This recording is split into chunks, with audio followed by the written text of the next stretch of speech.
that I managed to launch and go to Norway for the Nobel Peace Prize ceremony. There's someone from Norway here. It was an SOS camouflage mobile app for domestic violence victims, and I wanted to understand rights of those better. So even from the get-go, I never truly wanted to be a lawyer per se. I took up law to learn rights. But that being said, it was interesting, and I love being able to solve problems. Being a lawyer, you get to do that every day. Your whole job is to solve other people's problems. But being in community, you get to preempt those problems and then get a lot of other people to come together and solve even more problems. So to me, it just felt like a step above when it comes to hacking problems and coming up with solutions. I just love that aspect. Also, I got to travel a lot more. So as a young student, that was definitely something that I considered.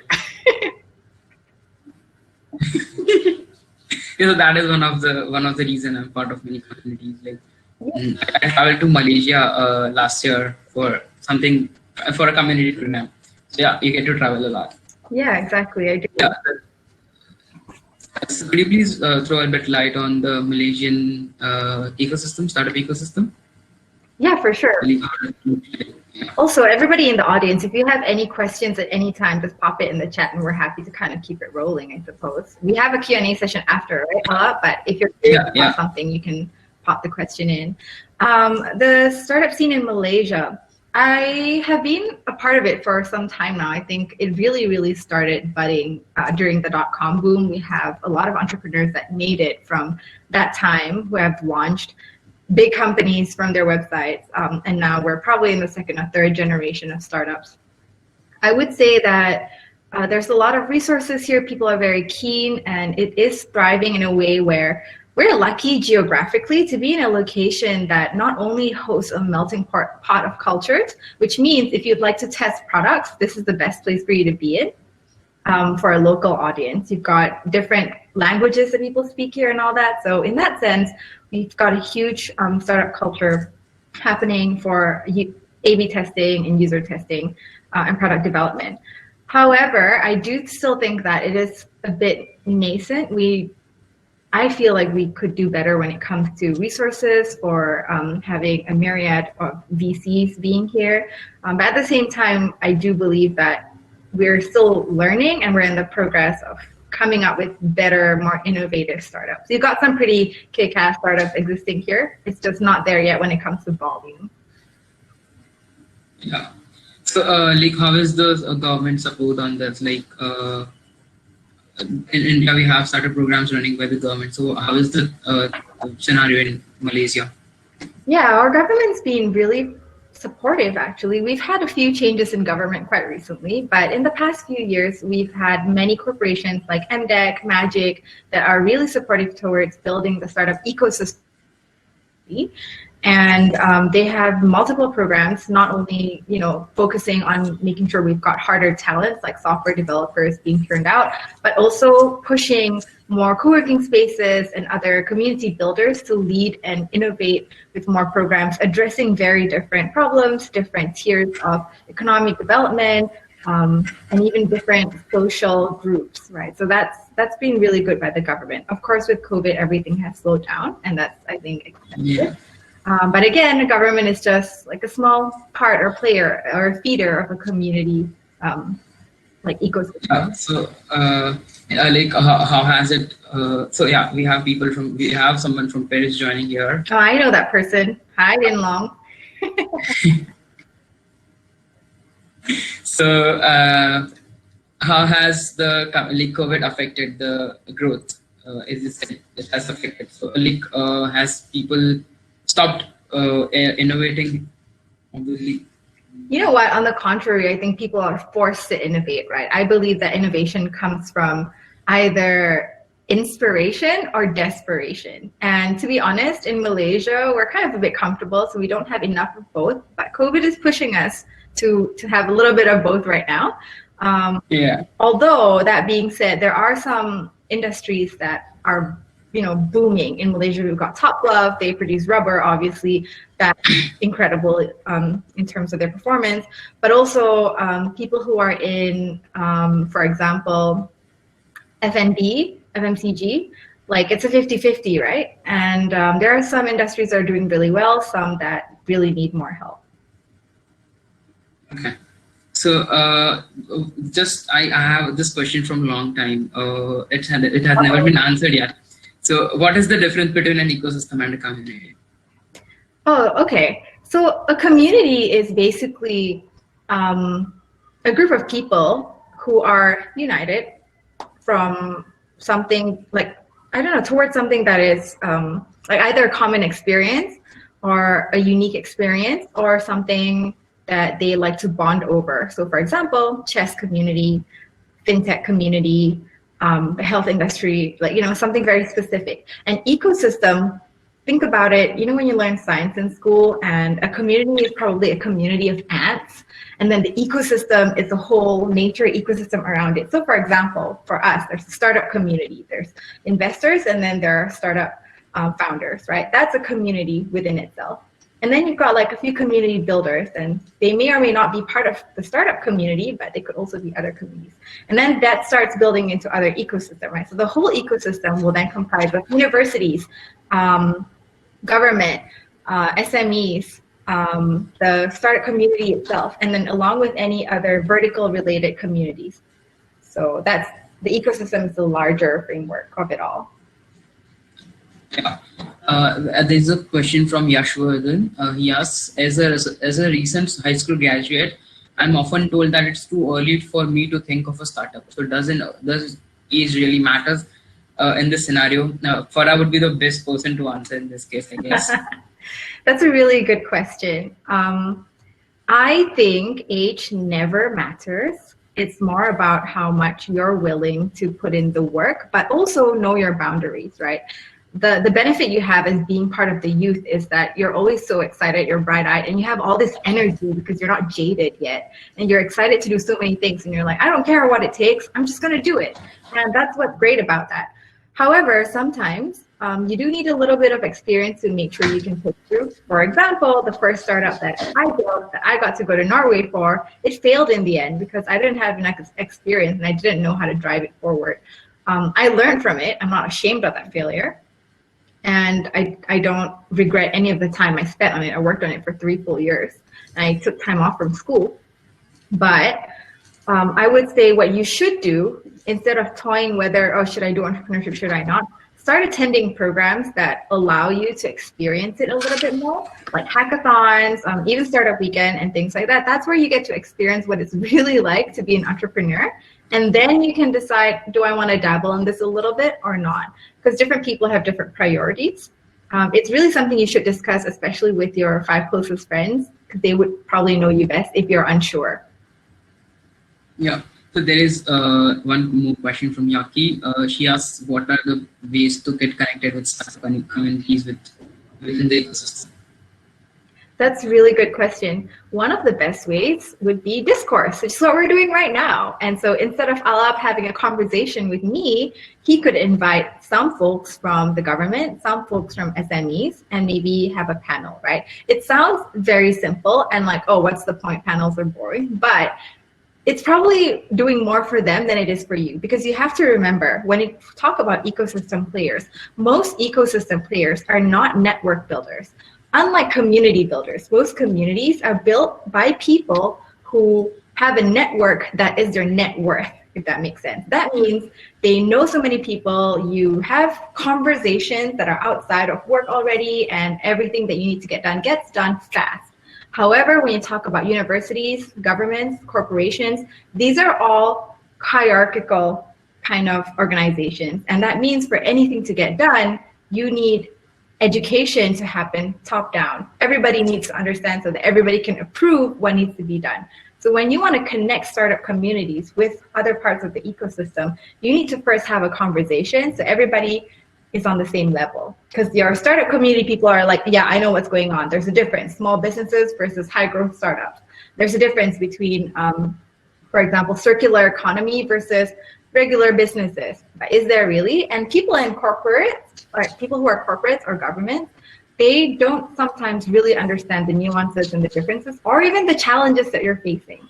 And having Discourse is the first step to be able to let everybody get their guard down a little bit, be really friendly, acknowledge that they're also important, that they should be part of the community, and then start blending that in, even if it's something like a speed dating between corporate VCs and local startups that you know, or something as simple as getting them to come in to mentor for a small mentoring program or a startup session.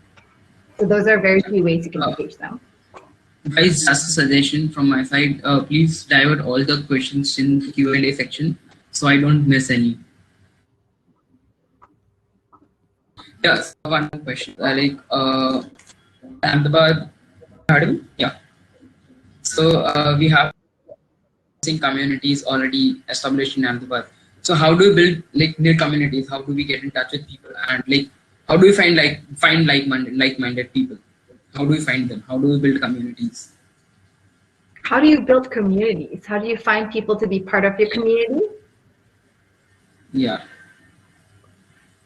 Usually, exposure is the number one thing, you know, and being able to connect with the right people. So the right people I would sometimes address as nodes, right?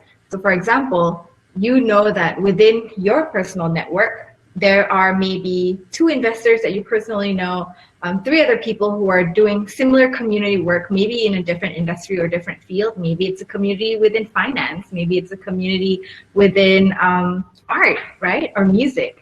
And you want to build a community where it's entrepreneurial, and this is a transferable skill. Everybody should know a little bit of this or that. And what you should do then is make sure you host networking events, as someone just mentioned, if there's going to be a networking event, for them to get to know each other. But even better if it's something that's curated. So an info session or pre-event, sometimes something as simple as a screening of a documentary that you charge people to attend would be very helpful. Oh no, my moderator has left me. Maybe he wants me to run the show, you guys. But I would say that would be one of the best ways to start building a community. And then once you've got that community, you can just keep it going by engaging them even further and making sure you pull them and ask them what questions they have for you and what they want to know. I don't know, Satya, if there's going to be a networking session. I know that there's going to be a Q&A session, but that's a good shout. I think the Startup Grind organizing committee will make sure that they take that feedback. I see a question from Aditya. How can we bring in more people, especially experts of that particular domain, into our community? As in, how can we reach out and what should be our approach? That's a really good question. If you can tell me what community you're talking about, maybe I can give you a better answer. But in general, having an event running in that specific vertical opens a lot of doors up for you, especially if you've got someone in your network that is maybe 2 degrees away from this person, or you know that you can encourage a sponsor to come in and get the sponsor to make the ask. There are so many ways for you to approach different people. Sometimes cold emailing works. Sorry, Alap, I'm answering the question from Aditya. Welcome back. Looks like I'm the host. Photography editors and video makers, very cool. I would say you should partner up with maybe a company or 2, or even if you have your own brand, launch a competition to encourage people to create, across a certain theme, and then make sure that you run social mixers. And you start with, oh, this is an info session for you to know more about the competition, for example. And they come in, they submit all their ideas, and then you do a showcase. You invite more people to come in and be like, oh, now we're going to showcase all the work that people have made, and vote for your favorite one or something. And then you get to invite people who are key industry experts and leaders to come in and judge. And that's one way for you to start opening the doors. And now you've built a community around that just by hosting one simple competition. And you can do so much more other than that. Just one example. I hope that's helpful. Are there any more questions? Let's see. Din Long, what are some key learnings you realized from your first startup? Oof, why would you like to open that Pandora's box? It's a long, long, unopened wound, Din Long. But sure, okay. Yeah. Key learnings. Sorry, I'm facing internet troubles. That's okay. So, I'll answer Din Long's question. So my first startup, one of the main things that I learned was to make sure that you are listening to the grassroots. like validation was one of the first things I failed very badly at, which is why now when I run startup weekends, I run a validation workshop. I did not understand it correctly at all. Validation really does not exist in your head. You really have to go and talk to people. And sometimes you got to talk to 50 people because 25 is really not enough. And then what else did I learn? I learned that different cultures play a huge role in how you should address the market when it comes to marketing. And I also learned that you just can't be shy. I'm actually a huge introvert. I know it doesn't seem like it because I'm talking so much, but I'm talking so much because I'm talking to the screen, you guys. There's nobody here, so I just have to fill in the silence. But yeah, my face was like this thick when I ran the startup, and I was shameless in asking for help, asking for anything at the end of the day, but it was too late. So those are some of my best learnings. But I was really young, okay? I was like 19. So how did you manage communities during the COVID times when you couldn't meet? Because it's actually difficult for everyone because they're working from home all the day. They're in front of the screen, and after that, still in front of the screen meeting people. So how did you manage that? Yeah. So how I manage it, I think that's two-pronged question. One is how I manage it as a person, as an individual, and then how do I manage my community that's being affected? Yeah. Right. So I'll answer this part first. The first part, how I manage it, honestly, I didn't. We were working about 14 hours a day to convert our offline program to something online. And our team shrunk so much by that point. I don't even know what I was doing. I didn't know day and night. Like we were just working around the clock and it was exhausting. The best thing is we never showed it. And so everybody just thought everything was, woohoo, all bright and sunny and it's great. We all know what we're doing. So that was how we dealt with it. I think having our community happy made us happy and pushed us to keep going. And then we were good, right? Because we spent about 28 days to convert everything and we were good after that. When it comes to managing my community, it's all about communication. Making sure that we're transparent enough that we know, hey, we know this is tough for you. We're going to try our best to make sure this works. And we're going to work with you to see what you want to do. I think a lot of communities do this, not just Startup Weekend, but also Startup Grind does it really well. Jin Long here was part of Unleash. Unleash did it really, really well as well. So having open communication really helps. Even if you're running something, for example, like Aditya mentioned, a community around photography, editors, and video makers. Having an open discourse across maybe a Slack channel or a Facebook group and being like, I know that it's tough for everybody, but we all know that being creative makes us feel better, so let's do something together. And just knowing that you're in it with everybody helps, I think. A lot of people, especially in Asia, are not willing to be that transparent. But I find that when you are transparent, people become more empathetic. And honestly, during this time, we just need to kind of chill out a little, cut everybody some slack. We're all going through some stuff. And we have lost Alap again. But that's okay. I think I'm being a really good host. So I'm just going to go through more questions. Let's see. Thank you very much, Pankti. Very kind of you. What do you think makes a startup successful? Oh, so many things makes a startup successful, and you really can't pinpoint it to being one thing, because if you're just good at one thing, then it's more of a luck situation here that you're just like, yeah, okay, good. I think what makes a startup successful, it's like the KFC fried chicken recipe, hey? Like you've got 19 different things and it has to all be in balance. First things first, having an incredible founder, because the founder sets the tone for the rest of the company. You need to be resilient, you need to be kind, you need to be understanding, you need to be a go-getter.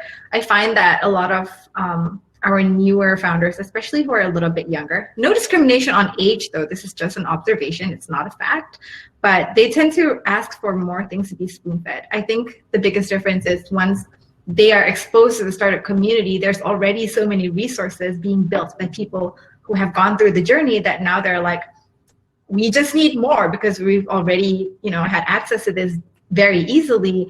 I expect you to give me more. Whereas actually it's a lot of work running a startup. There's so many things you need to think of, and being a founder, you have to be on top of everything. You need to make sure that you are willing to unlearn, learn, and then relearn as a process constantly. There will always be things you don't know, and people will always expect everything from you. Like everything you do will be wrong, and only you're the only one who will know that you're doing things right, right?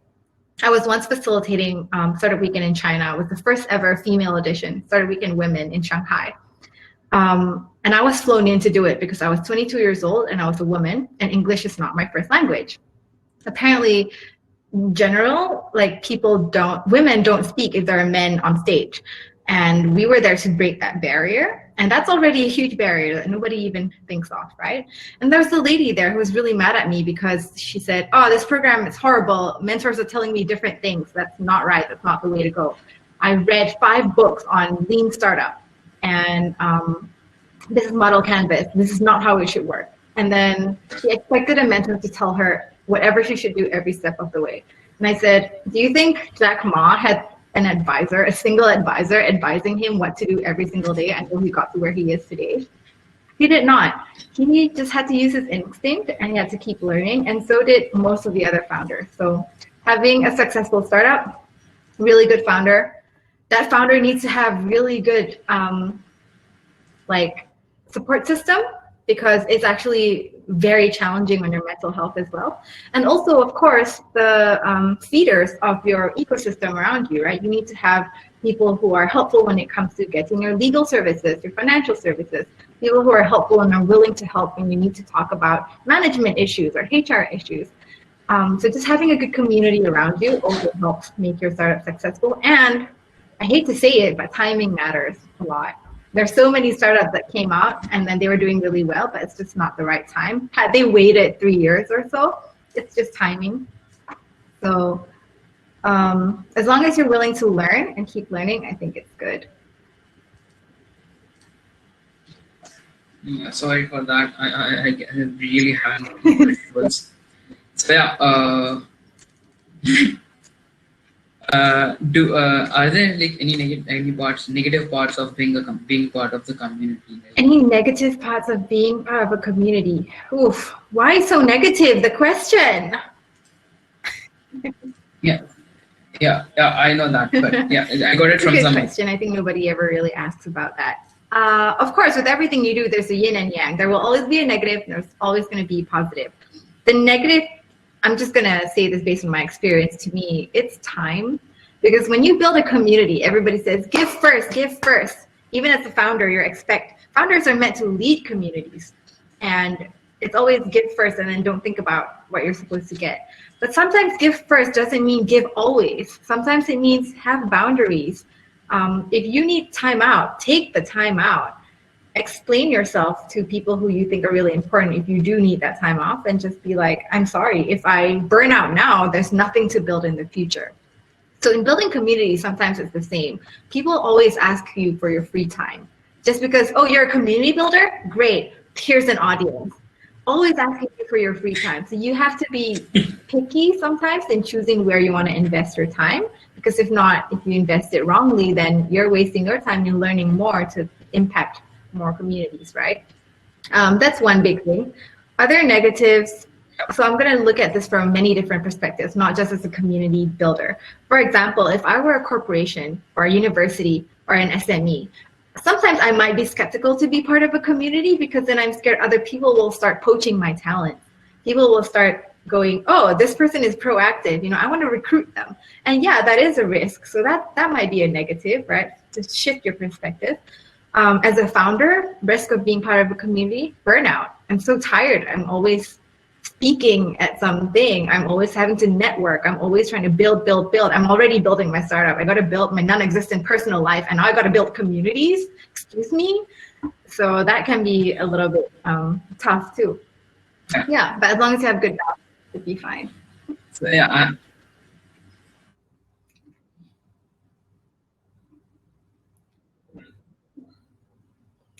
I've seen a few times.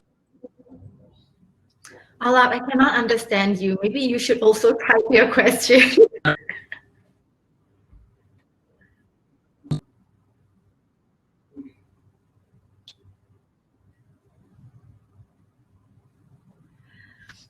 Alap, you sound like R2D2. Okay, let's wait for Ala. You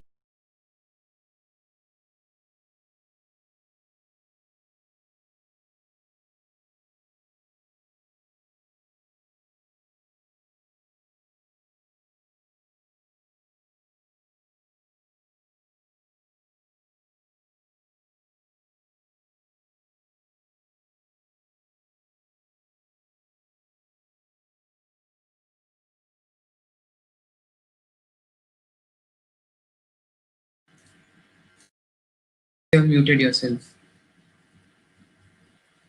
sorry about that. But I couldn't hear you. You sound like I was trying to figure out what was wrong for so long. I was like, why can't I hear her?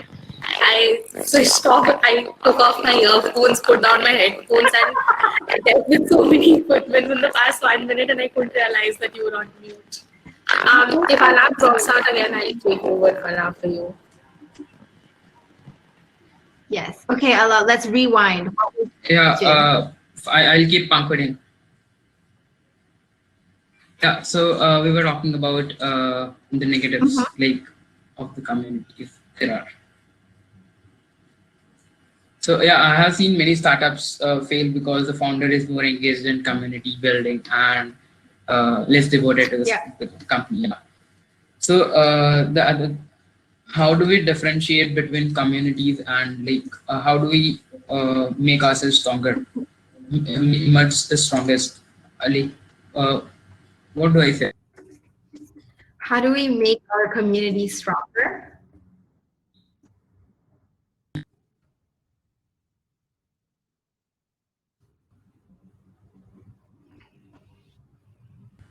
Did I get that question right? Are you asking how we make our community stronger?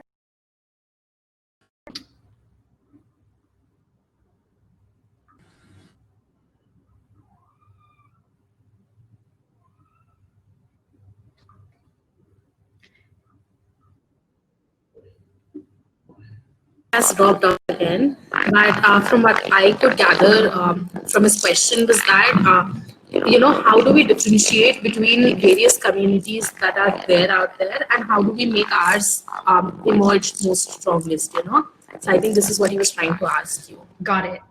Okay, thank you. How do we make ourselves stronger, and how do you differentiate yourself from the other communities? Yeah, so there's many communities. I don't think a person should be, it's not mutually exclusive. You don't have to be just part of one community and then you're banned from another. It's not like tribal war. Honestly, whatever tickles your fancy, and if you have capacity for it, I think join it as a participant. As a community builder, how you differentiate yourself, honestly, that's based on how creative you want to be. Sometimes it can be as simple as the mission that you are driven by. Sometimes it's something as simple as a format of how you're running things within your community, or sometimes even it's through like, I don't know, like a hobby or something. I think differentiation shouldn't be the biggest issue. The issue then will be what happens when people copy you and what you're going to do then. So then that's a question of innovation, and that's not something I can answer for everybody, right? Like everybody should innovate in their own way.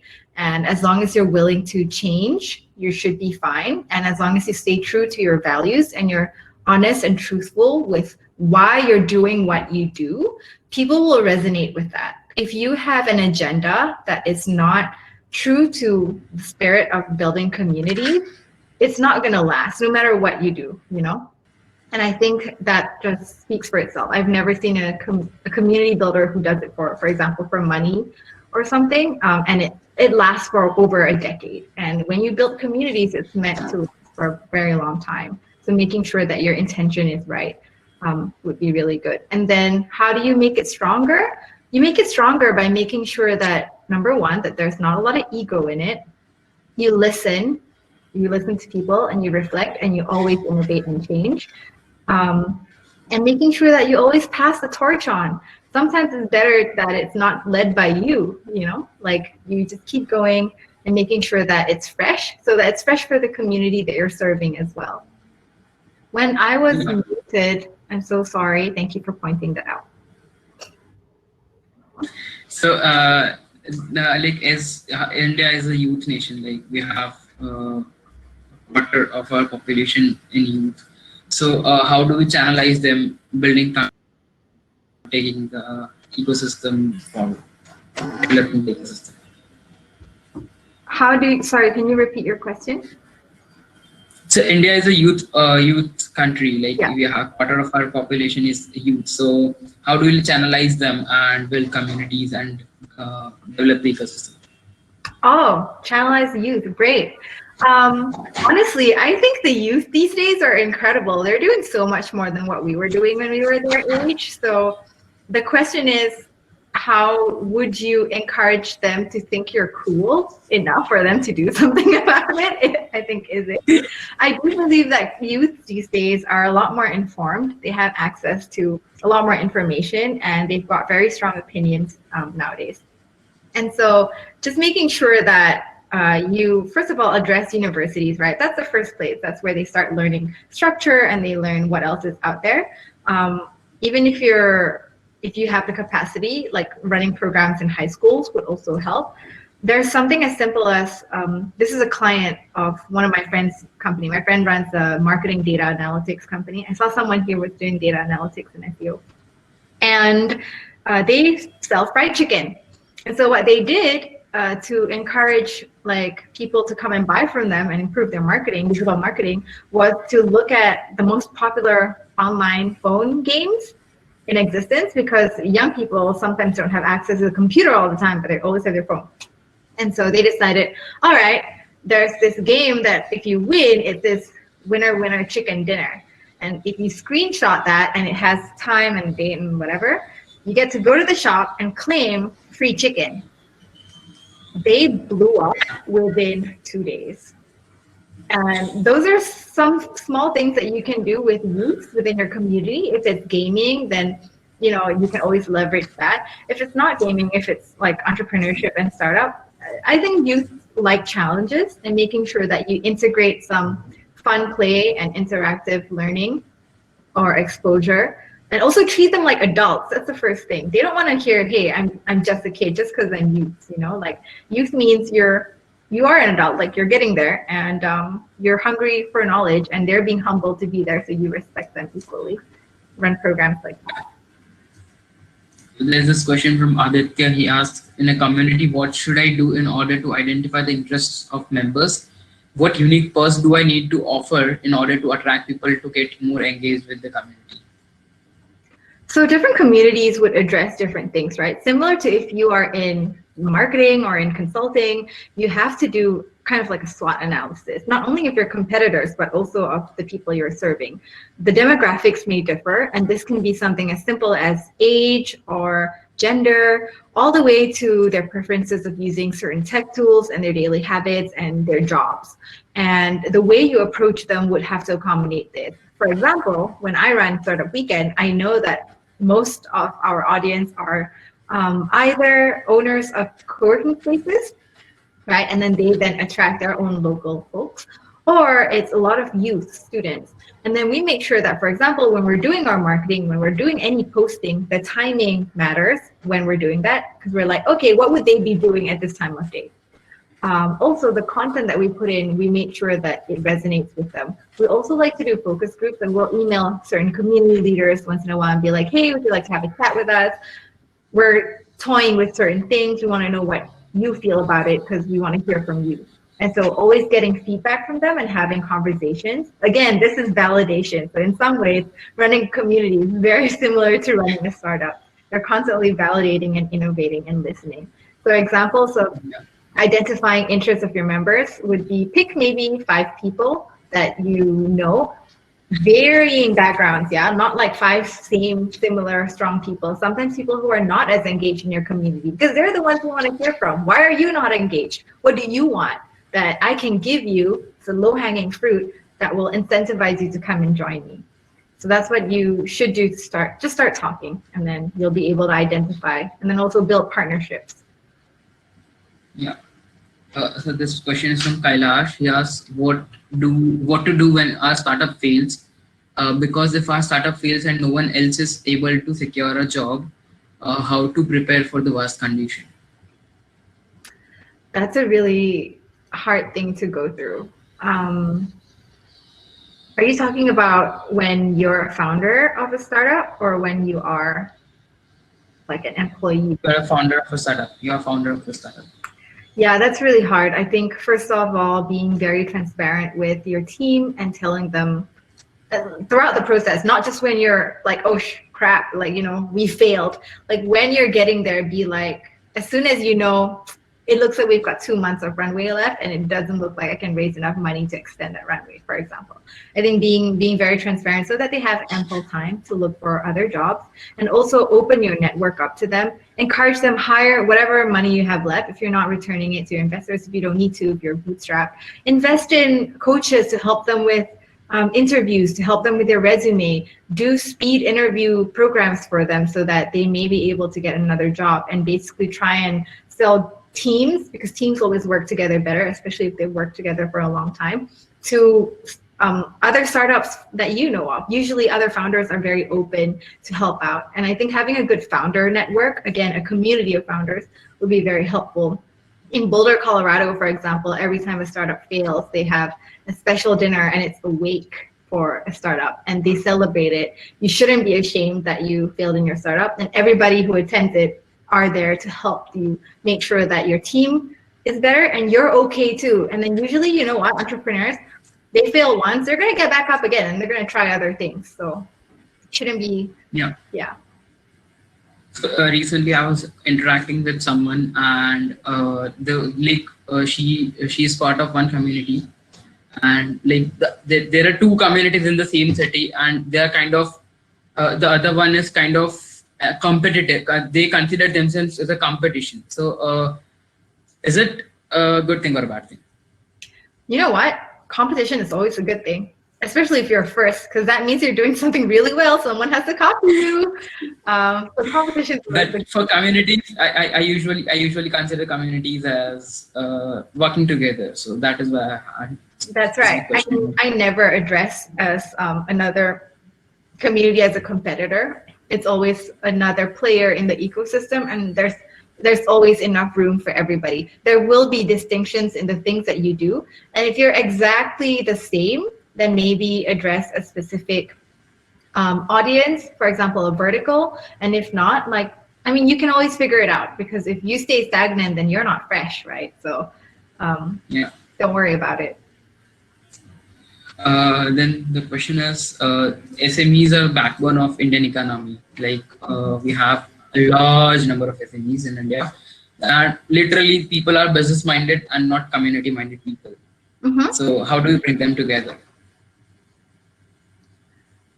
I think I'm just going to refer back to what I mentioned before, which is opening discourse. We used to run a lot of what we call corporate innovation days, and we invite maybe a maximum of 12 people, very small group, for lunch or for a quick tea.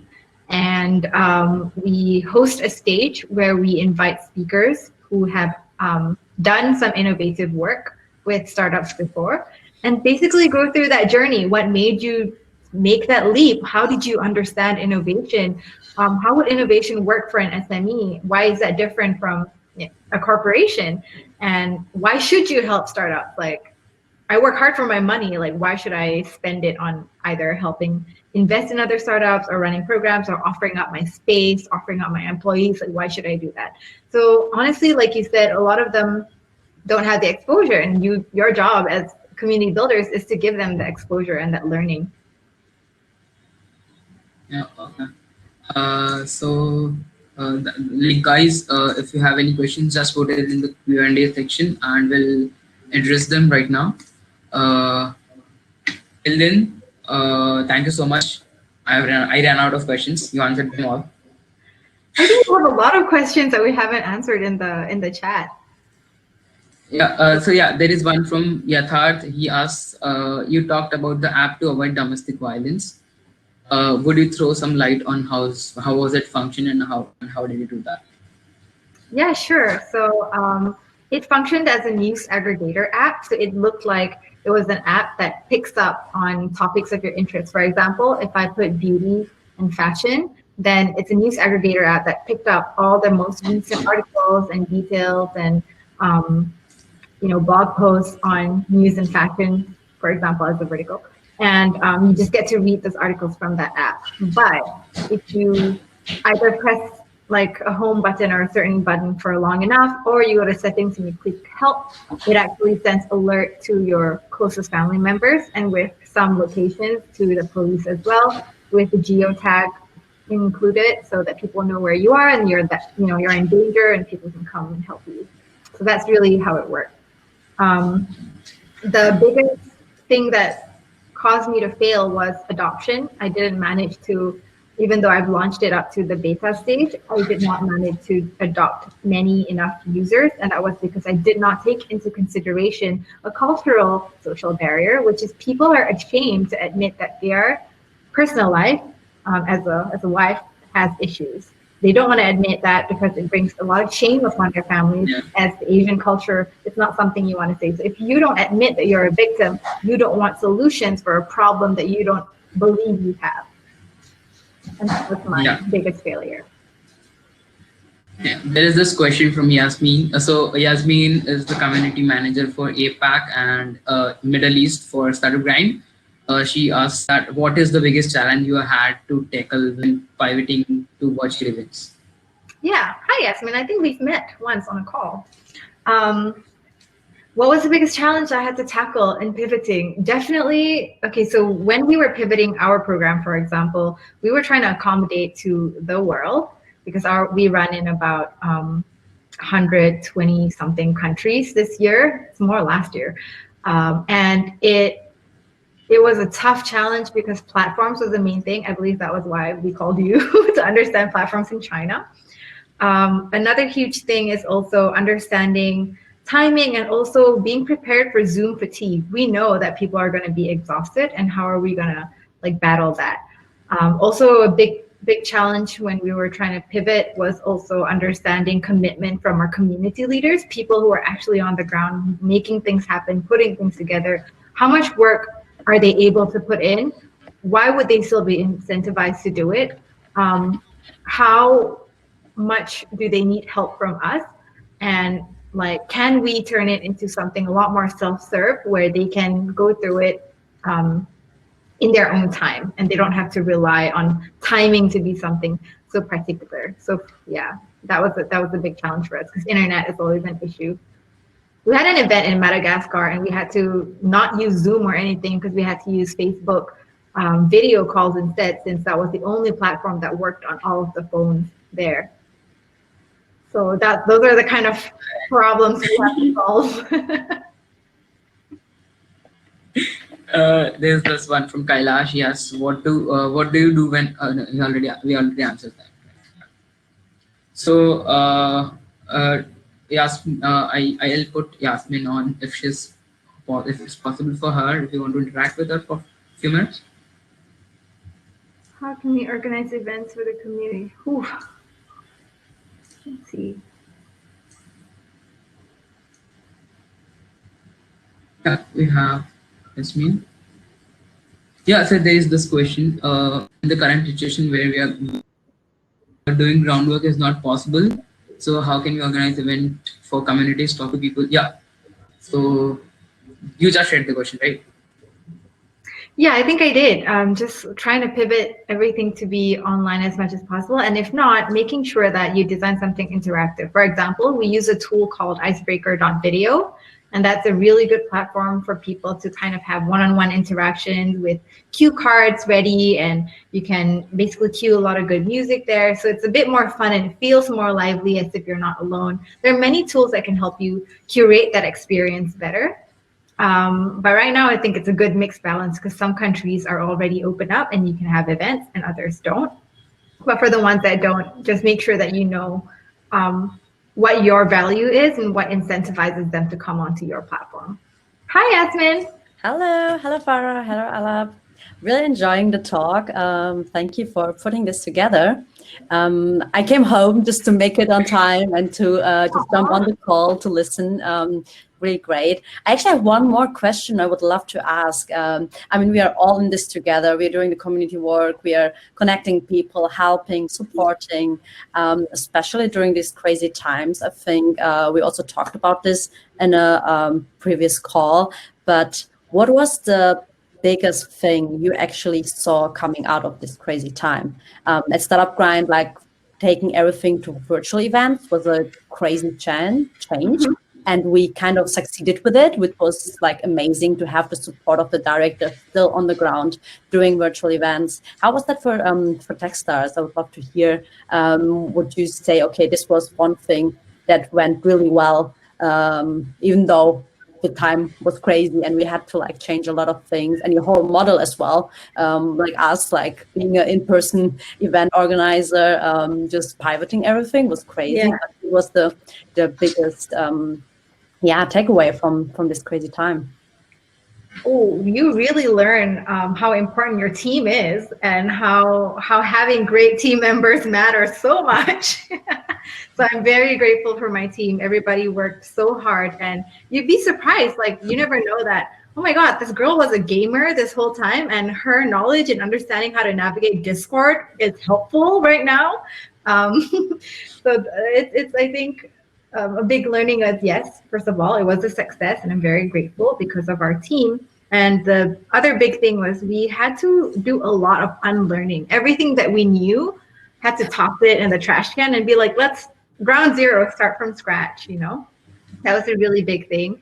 And it was also a great opportunity to learn from either departments or industries, because this was when, like, as a bigger company, Techstars, obviously, we don't just run startup programs, we have our accelerators. And how do you turn those accelerators completely virtual as well? How do you then connect everybody from our venture network to our accelerators, to our community, since everything is now online? How do we do that?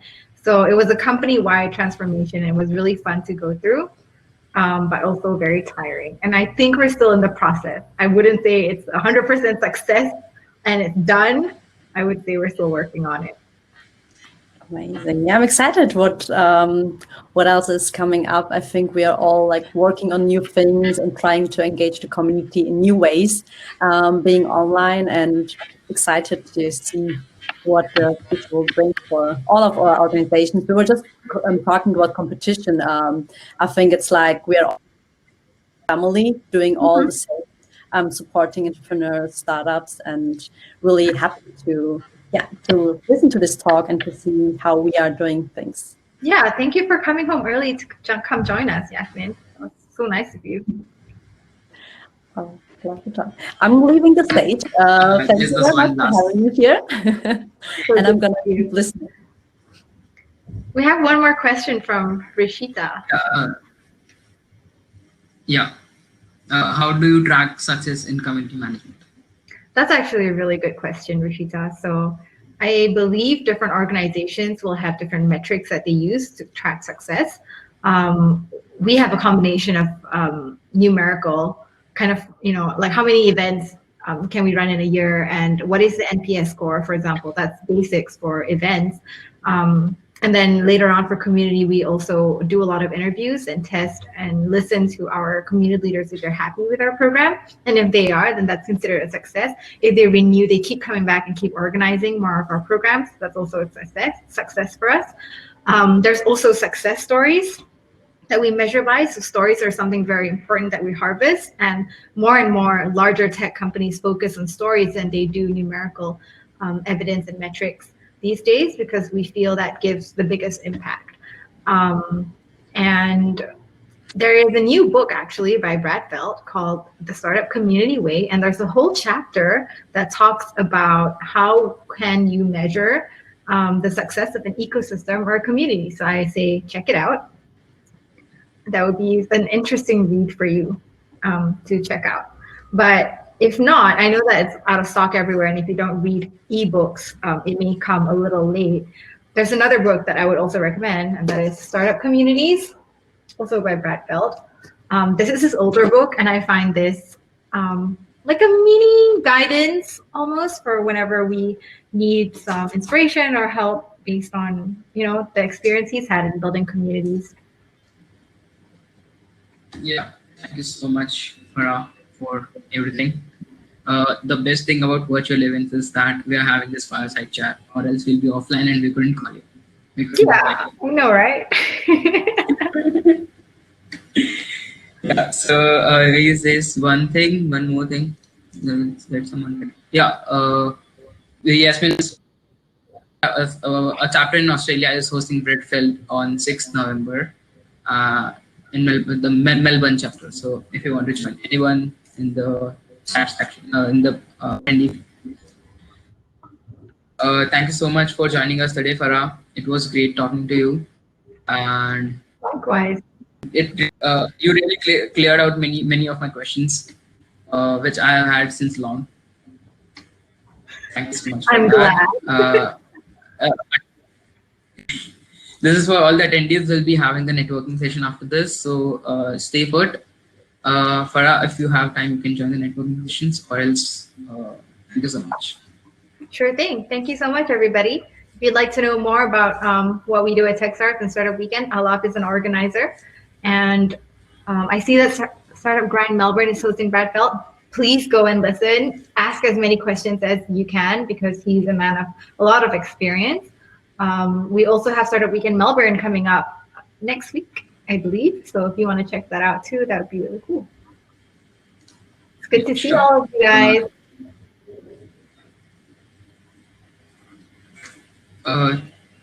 Thank you. Thank you everyone for joining. I'll just open up the break networking. Farah, would you like to join them?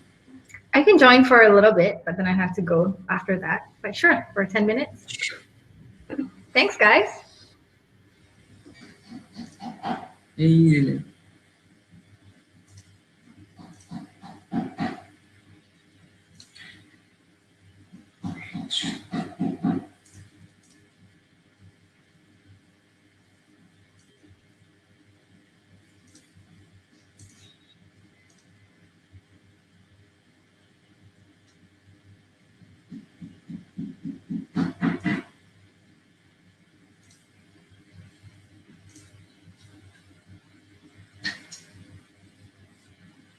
hi Pankudi.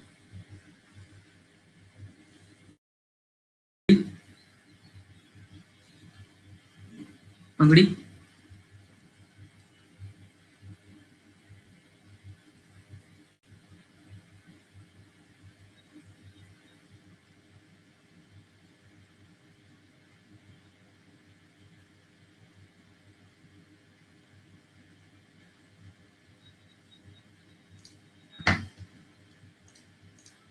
Hi Kailash.